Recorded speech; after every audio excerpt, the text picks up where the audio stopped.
Bismillahirrahmanirrahim. Assalamu alaikum, my dear brothers and sisters.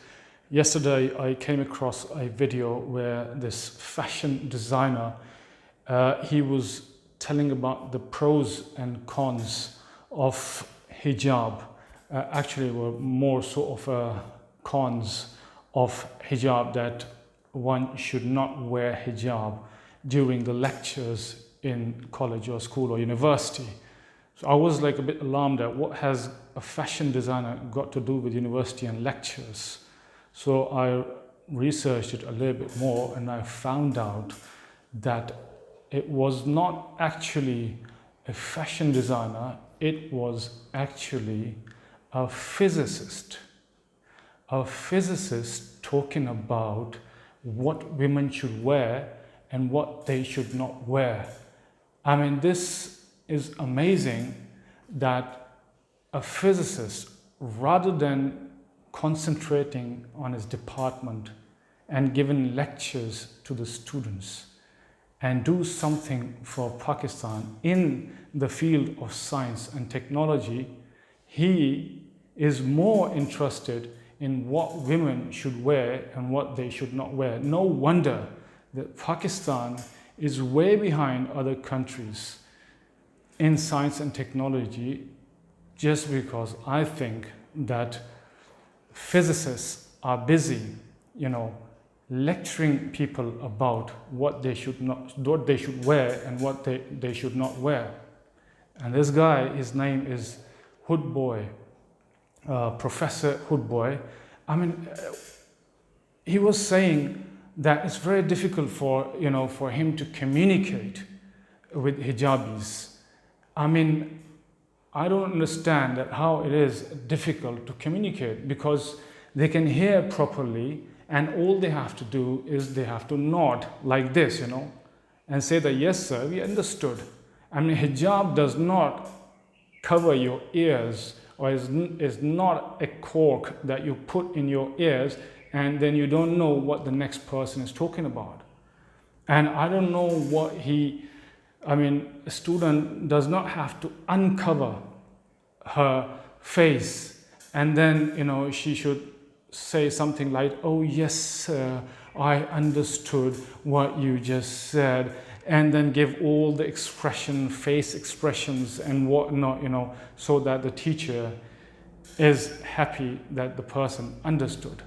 I mean, what has that got to do with what you are teaching? I think it'd be more appropriate that the lecturers and you have a department, you are a physicist, teach student your field, teach them something so that at least they become something or they do something in the field of science and technology, rather than telling them that what you should wear and what you should not wear. And then he went about talking about the textbooks of Pakistan, the new textbooks of Pakistan that the government has recently introduced, that he was saying that, look, the mother and the child, the girl, are fully muffled up. They are muffled up in hijab and the boy is sitting on the sofa. What kind of picture is that? I mean, what kind of mentality is that? If you go and see the grammar book of Oxford, you can clearly see that the mother and the girl, the daughter, is sitting on the floor and the boy is sitting on the sofa. I mean, what kind of argument is that, where you kind of, tell people that this whole thing is wrong? And he was also saying things about the past, that in 70 years ago, there were no hijabis, or they were all normal girls. And the people now who wear hijab are not normal, they are abnormal. I mean, someone who imitates or tries to become Fatima Raziallahu Ta'ala Anha, or Aisha Raziallahu Ta'ala Anha, or the Sahabiyat, who wants to resemble them, they are abnormal, and who is uncovered, they are normal. I mean, what kind of argument is that? I mean, no wonder you're an atheist, right? If you're an atheist, talk about existence of God, talk about science, right? Talk about these things so that somebody can debate with you, rather than you're going out on TV channels and then telling the people that how the students should be in a class, what they should wear and what they should not wear. I mean, if somebody has put a veil on herself, it means they have changed their identity or changed their gender. For example, if similarly somebody artificially changes their gender, for example, LGBT or transvestites, they artificially change their gender, right? So that does not have, any problems. But if somebody changes, the look by just wearing a veil, it is problematic in the modern societies. But if somebody completely changes their gender, artificially changes, goes under an operation and artificially changes their genders and sit in the class, that is fine, normal. I mean, it has got no problems. But if somebody is wearing a veil, that has got a problem. Why? This whole thing is hatred, I think, is based on, behind this whole psychology, there's a hatred about Islam, about the teachings of Quran, about the teachings of Sunnah.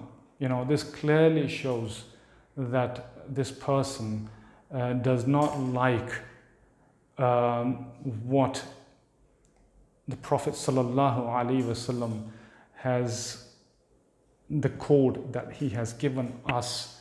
لَقَدْ كَانَ لَكُمْ فِي رَسُولِ اللَّهِ أُسْوَةٌ حَسَنَةٌ.